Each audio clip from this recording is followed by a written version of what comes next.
and they would ask, and they would do chores so that they could have a meal. And the people were very generous and would feed them. It might be gravy and biscuits or something like that, but they would feed them. But they just absolutely had nothing, not except what they had on their backs.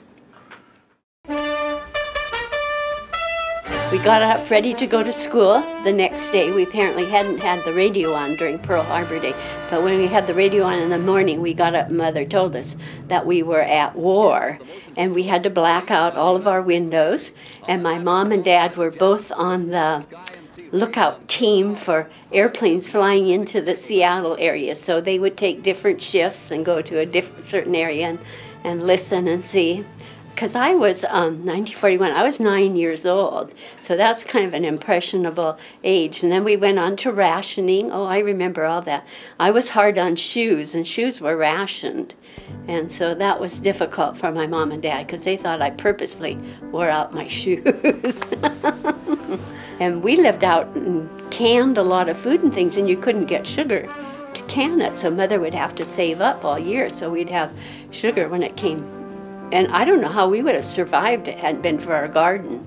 And we raised pigs, so we always had meat and chickens. Well, when you're 9 years old, you still feel kind of secure in your mom and dad, so you didn't really realize, except that they told us, you know, that we could be bombed like other people were. So I guess it probably was a little bit scary.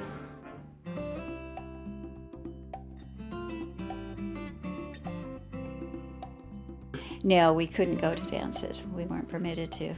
So I do believe that Virginia was the only one. I think she did get to go to one prom, but Nancy and I didn't. So I think she did. I don't know why, but she got to, I think. I'm not certain, though. Yes, my mother didn't think I should go because my church didn't believe in that. But I went anyway, and I had a fun time. It was fun. I borrowed a dress because I didn't have a long dress. It was a pink dress, and I borrowed it from one of my friends, loaned it to me, and it was fun.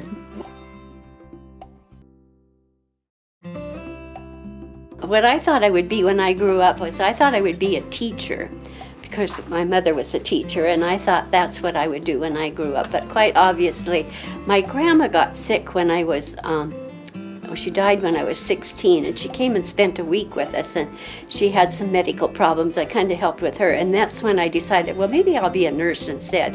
And also, financially, it was easier to go to nursing school than to go to teacher's college. I think she always wanted to be a nurse. I think she had that in her, that she had always desired to be a nurse, and she became one. First I went to Tacoma General for 3 years, and that was kind of a brainwashing deal. They didn't give you time to make decisions yourself. They just told you what you're doing and when you're doing it and how you're doing it. So I did that first, and then after that I got a job at Harborview in Seattle, and I worked in the emergency room there for 2.5 years, and I loved it. Oh, because it was so exciting. It was the only one in the city of Seattle at the time, so anytime there was an emergency, we got them. Cars, airplanes, just anything, we got it. Oh, I loved it. But they were a degree program, and I didn't have a degree, I just had a diploma. So I went back to the university thinking I was going to go back to Harborview. I went back to the university. I lived with Dr. David and Jolly Walters for 3 years, and I went back to the university. I lived with them for my room and board because she was afraid to stay alone while he was on call. And I really loved this family. They had 2 children, and I really became a part of their family. And I completed my degree. I ran out of money. And when I ran out of money, I had to work part-time at Swedish Hospital in Seattle, so I worked there for a year part-time. And then when I was out of money, the Washington State contacted me and said, if you will work for us for 2 years, we'll finish out your school. So I took them up on it, and I finished at the university. And then when I was finished there, the job that was offered to me was in Chehalis or Bellingham. At the time I had a boyfriend in Portland, and I thought, well, it'd be better to be in Chehalis, so I came to Chehalis.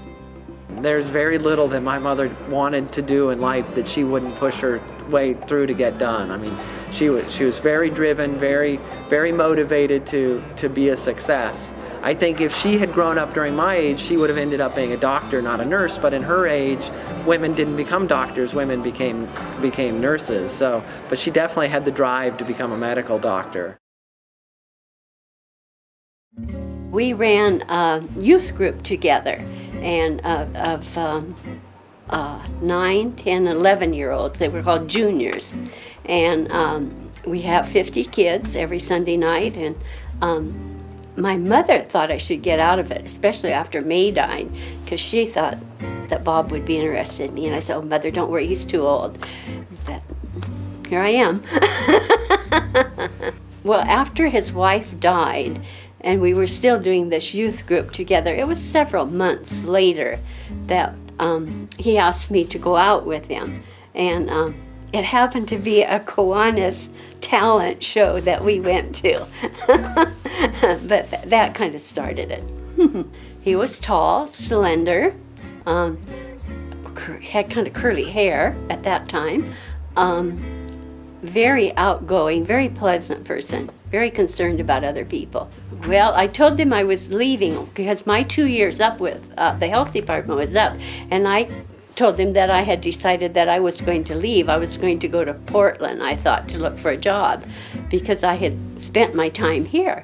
And then he decided, no, I wasn't going to leave. So that's when he proposed and went and bought me an engagement ring. Let's see, we got married on August 8th, 1959, here in Chehalis at the Baptist Church. And it was a beautiful day. And we went to Seaside for our honeymoon.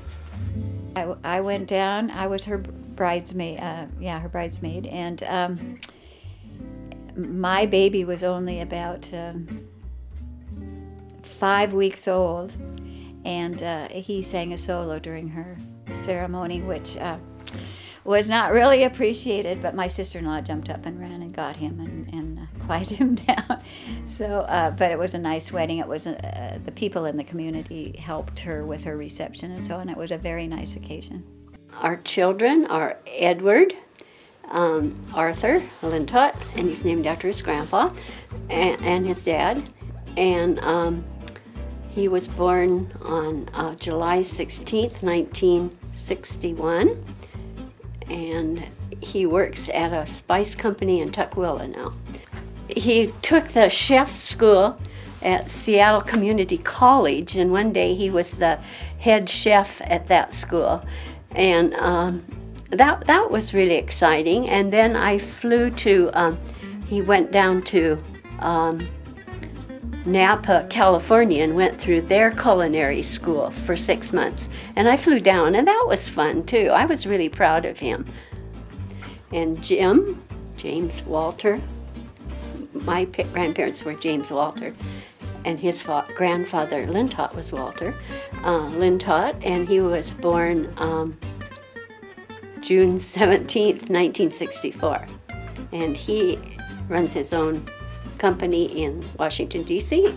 When he graduated from Stanford, and then he graduated from Stanford Law School, those were really outstanding times. There are 3 brothers total. One's a half-brother. Older brother Bob's a half-brother from my dad's first wife passed away.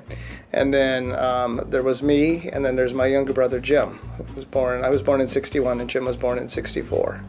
And Bob is 16 years older than me, so that would place him about 1954, I believe. So, my younger son, Jim, had myasthenia gravis when he was 14 years old. This is a disease of old men, and for a 14-year-old to get it, it was quite unusual. We didn't think we'd have him very long, and we went through lots of valleys with him. He was debating up in Bellingham and passed out, and when we got to Bellingham that night, he was on a respirator, and to see a child, 15 years old, on a respirator,